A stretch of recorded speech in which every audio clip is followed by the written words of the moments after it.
Bonjour et bienvenue dans cette vidéo de BlueMath. Aujourd'hui, nous allons compléter le cours des cinquièmes qui traite de la proportionnalité. Nous allons voir comment reconnaître une situation de proportionnalité et compléter des tableaux de proportionnalité. Nous allons donc commencer par la première partie, reconnaître une situation de proportionnalité. Voici un exemple. Au marché de Kumak, deux vendeurs différents proposent des mangues. Voici les panneaux de chaque vendeur. Un premier vendeur, Mango A, qui propose des mangues à 350 francs pour 1 kg, 1050 francs pour 3 kg. Et un deuxième vendeur, Mango B, qui propose 350 francs pour 1 kg et 650 francs pour 2 kg. Et donc la question est de savoir pour quel vendeur le prix est-il proportionnel à la quantité de mangue vendue. Si on regarde ici, 350 francs pour 1 kg, 1050 francs pour 3 kg, bon, on passe de 1 kg à 3 kg en multipliant par 3. On peut essayer de voir 350 fois 3, combien ça donne, et ça va bien donner les 1050 francs. Donc on va noter ça. Donc pour le premier vendeur, pour Mangoa, donc on passe de 1 kg à 3 kg en multipliant par 3.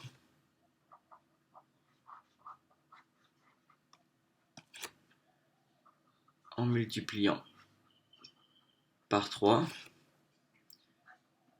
Et 350 fois 3, c'est bien égal à 1050. Donc le premier vendeur, Mangoa, propose bien un prix proportionnel à la quantité de mangue vendue. Et donc le prix est bien proportionnel à la quantité de mangue vendue.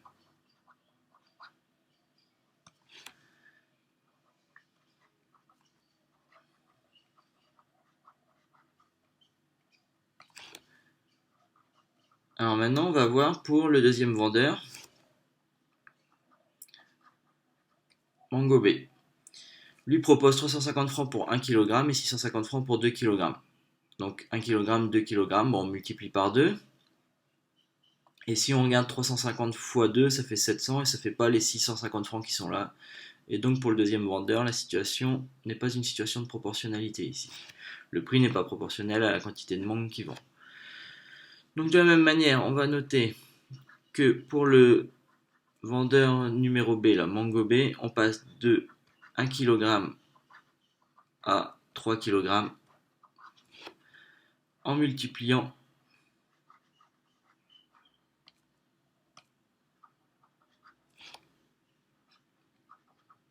par 2.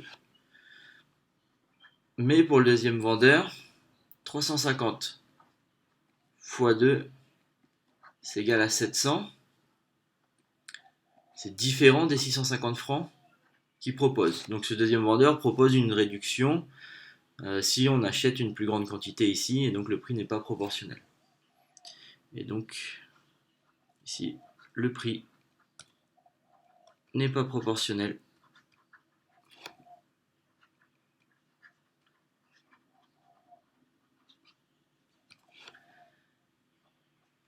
à la quantité de mangue vendue.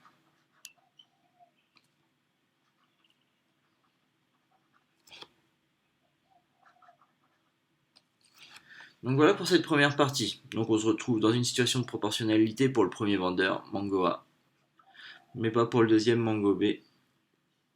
On le voit avec les calculs qui ont été faits ici. On va continuer. Donc on va voir maintenant comment remplir des tableaux de proportionnalité. Donc voici un autre exemple. Axel et Magali vont en Australie et décident donc de récupérer des dollars australiens pour leur voyage.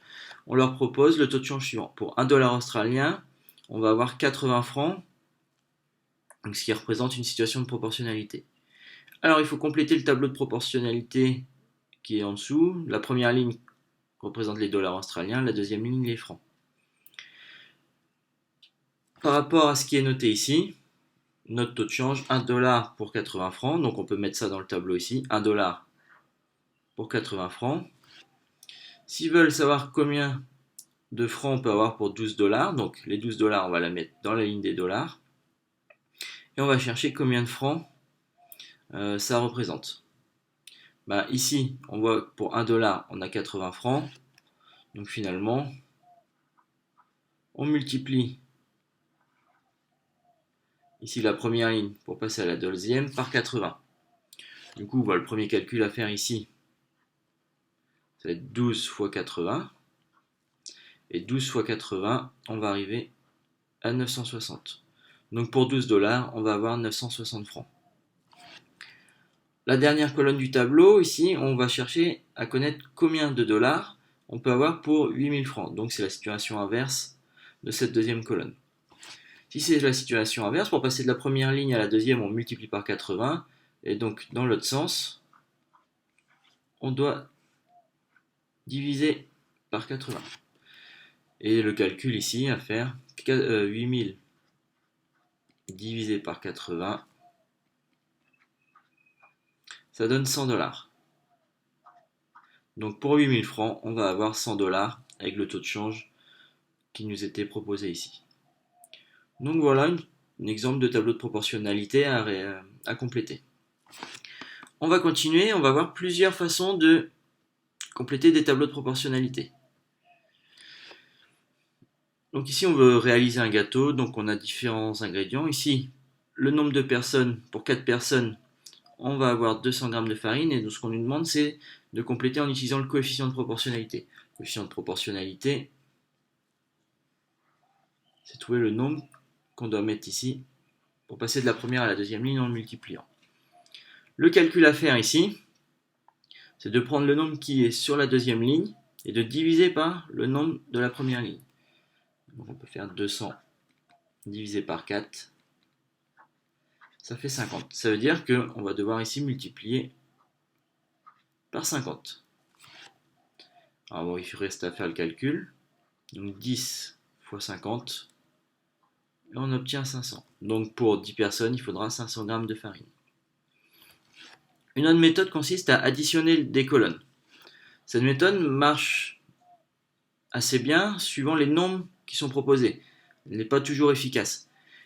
Ici, on remarque que pour 4 personnes, on va avoir besoin de 150 g de chocolat. Pour 6 personnes, 225 g de chocolat. Et nous, on cherche à savoir quelle quantité de chocolat on va devoir avoir pour 10 personnes. Ce qu'on remarque, c'est que 4 plus 6 ici, ça va être égal à 10. Et on va faire pareil pour la ligne du dessous.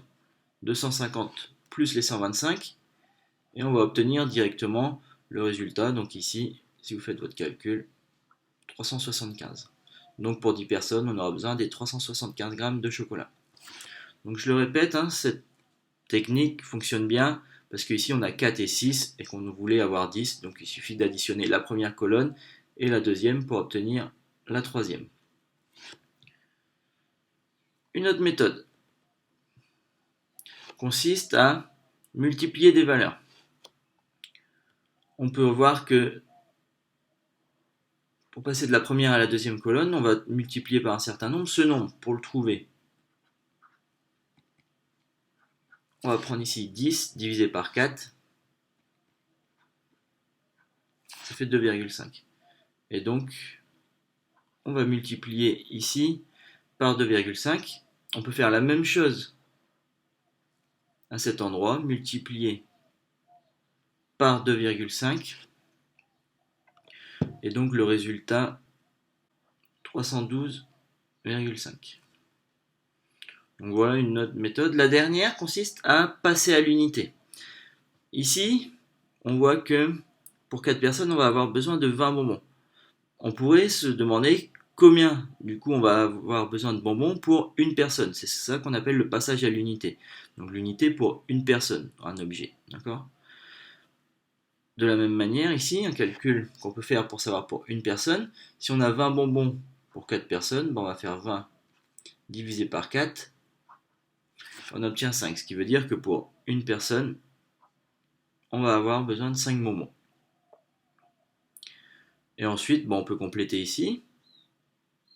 Comme on nous demande de trouver pour 10 personnes le nombre de bonbons, avec les différentes méthodes qu'on a vues, il y a plein de façons de faire. Bon, ici, une personne 5 bonbons, en multipliant tout ça par 10, on obtient facilement qu'il faut 50 bonbons pour 10 personnes pour préparer ce gâteau. Donc voilà pour ce premier cours sur la proportionnalité pour les cinquièmes. vous invite à regarder les autres vidéos pour voir des exercices sur ce thème et suivre les autres cours sur bluemat.com. Merci de m'avoir suivi et à bientôt.